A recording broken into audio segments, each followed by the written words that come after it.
Hello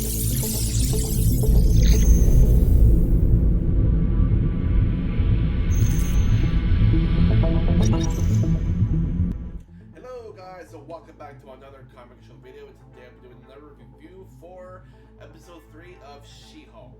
So on the last time, we were talking about like what was happening with the second episode, how, you know, how do you pronounce it?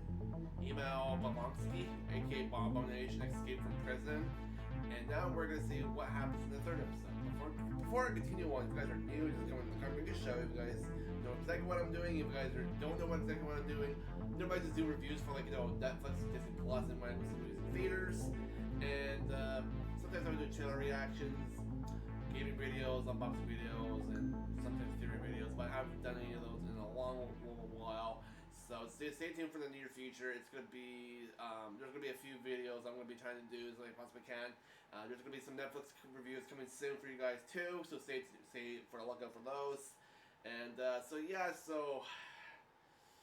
episode 3. It's gonna be 32 minutes, and after I'm done watching, you guys know the drill. I'm gonna see what I think about it, and I'm gonna try to express everything that I saw and tell you guys what I think. So, for further ado, guys, I'll see you guys a little soon, and I'll see what happens. Hello, guys! So, I am back, and I've officially finished with the third episode for She-Hulk.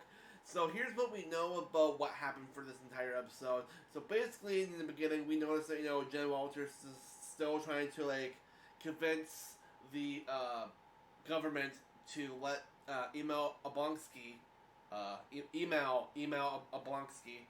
Yes, I try to remember his name for you guys because I didn't last time because I don't just like because last time because it's kind of hard for me to remember names properly. So yeah, I was able to pronounce it very good for you guys for today.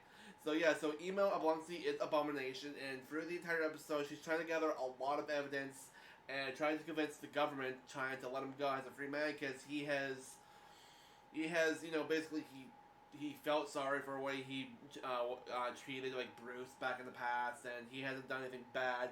And yeah, although they say he got broken out of prison to a fight in Japan, but here's a big scooper. Wong actually did show up in this episode, and he actually stood up on a statement telling the government, he said, yeah, I had him come out on his own free will to help me with something, and he convinced me to take him back to a prison, and that's how I did it. And so he told everybody the truth, and fully convinced them at the very end to release him out of parole, but with a collar to put a collar on him to make sure he doesn't turn into an abomination, and when he does, he would be forced to go back to prison. So there was a lot of great things that happened in this episode, and I really liked it. There was a few other like I think there was a couple Easter eggs I noticed, but I can't remember exactly how to phrase and talk about it. But it was really cool and interesting how she was able to find everything that she needed to convince everybody to let him go as a free man.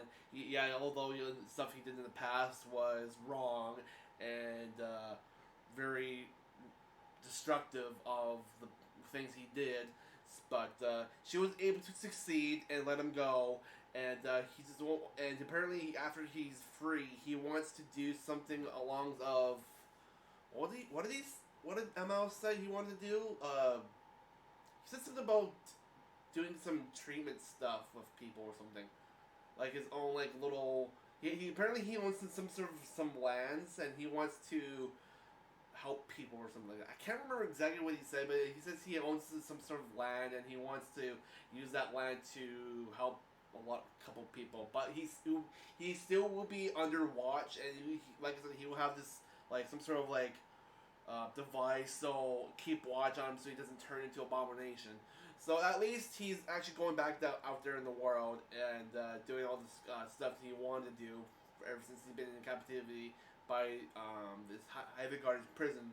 So it's good.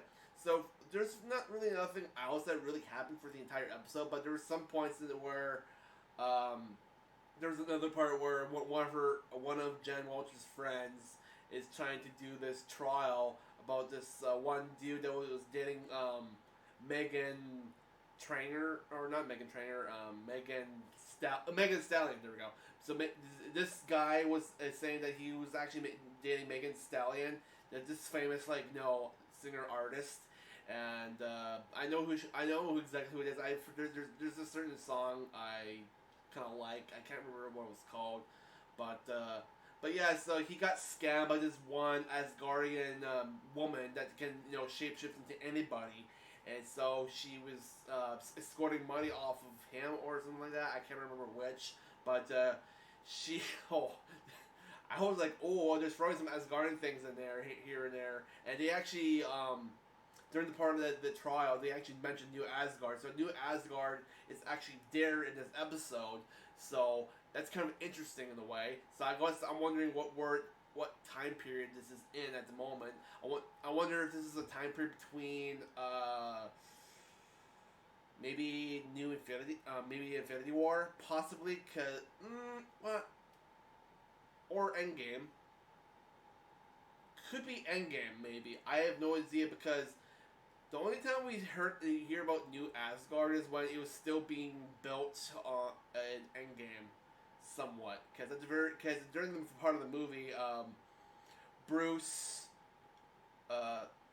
Rocket, go and see Thor to convince him to help him trying to gather the stones.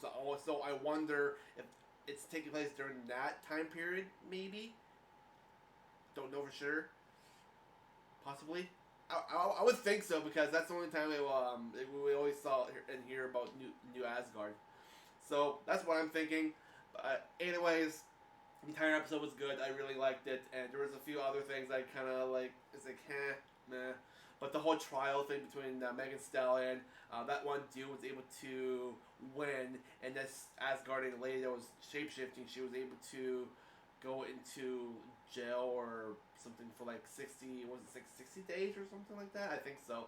For impersonating a judge, impersonating Megan Stallion, Milo, and Megan Stallion, and at the and it's funny because Megan Stallion was actually in the background, sitting in the audience in one of the chairs.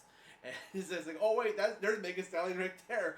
So and the guy that won is like, wait, that's Megan Stallion. It's like, if I can talk to real Megan Stallion, maybe we can connect her.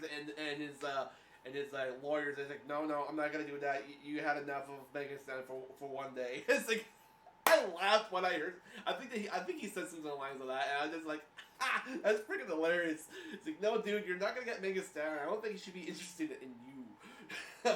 But yeah, I thought it was pretty cool, and there was really nothing else that really caught my eye, except for the very end where Jen Walters was done with her case. She starts going home, and then she gets encountered by these groups of people that are wearing these like ancient like freaking weapons. And one's wearing like a construction helmet that was glowing with runes. One had these gauntlets that glow. Sorry. That glowed, and one that had like freaking like a mace or something like that, but there was no spikes. It was just like glowing, like I think a light pinkish glow. And then Jen Walters is like, oh, so you guys rank set an Asgard construction here, and they're like, yeah, we did actually. And it's like, oh, so there's a Asgard somewhere in town, and he's making these like super powered tools to build stuff or something. I have no idea, but I was like, really? He's like, come on. But yeah, that was the only thing. And this one dude that was in that part of the game trying to attack, Jen with all those like Asgardian tools that they had. One was trying to stab Jen to get blood, but when she went to She-Hulk, it bent, and they were never able to get blood. So whoever hired those people to get blood on Jen, somebody really wants to be a Hulk or what? I have no idea for sure. But anyways, at the very end of that episode, we got to see Megan Stallion doing some sort of like paperwork with Jen Walters, and apparently Jen is like, I'm so glad to be your client. It's like, wait, you're gonna client Megan Stallion? It's like, oh god. And then they start dancing, and Megan Stallion is teaching her how to do the twerking thing. I was like, oh my god, it was freaking hilarious. Oh, I was like, oh, that's great.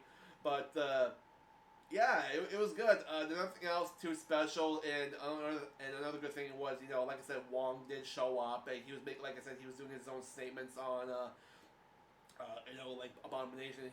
He was very sorry, and I was kind of surprised that he'd be like in this show. So, and he also mentioned that he was really late going to the trial thing, trying to convince the government that he didn't escape. He got willingly escaped by Wong to do something for him, and he did mention something about, sorry, I had to do something with what did he say, like kamikaze or something like that. Meaning, I think this is also taking place during maybe the second Doctor Strange movie, Multiverse of Madness, maybe. I have no idea. I mean, I have to go back to that one part and watch that, but it was like, okay, I want to go and do that just because I don't want to miss the other spots of what I want to say for this episode for you guys. But yeah, so maybe I'm not sure about that. I could be wrong. I could be right. I'm not sure. But he did mention how do you pronounce it? Kamastash? I think that Kamastash is that place where they're trying to house Wanda out of getting that girl. I think. I don't know, but I could be wrong. I could be right. I have no idea. But this is my review. So for the rating for the episode, I think I gotta give it a.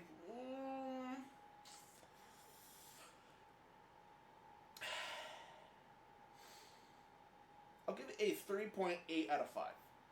That's my rating for the episode. That's all I gotta say. And if you guys want to stay tuned for more exclusive reviews for She-Hulk in the future, I will be doing it every weekend. It's kind of hard to do it like every Thursday because normally I don't get a lot of energy to do it during the weeks, but I'm trying to do as my best as I possibly can. The heat wave apparently is going to be gone now, so I'm probably be trying to get more and more motivated to do more during the week as I possibly can.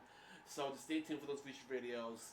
And I don't know what I'm going to do next. I think my next video I'm probably going to be doing a review for either The Sandman, Raising Dion, or possibly Lock and Key, because I've been enjoying that show, Lock and Key on Netflix. It's an amazing show. I don't know if it's the last season. I don't know if they're going to continue, but I think that's going to be my next video, so stay tuned for that. It might be tomorrow, or it might be Monday. I don't know for sure, because I got a 3-day weekend for Labor Day in Canada, so I might be doing it either tomorrow or Monday, but just keep an eye out. And thank you guys for watching. Comment, subscribe, and rate. Hit the notification bell, and you guys get notified when I do post on the channel. So, have a good weekend, and stay out of trouble, wherever you guys are doing, work, school, yeah.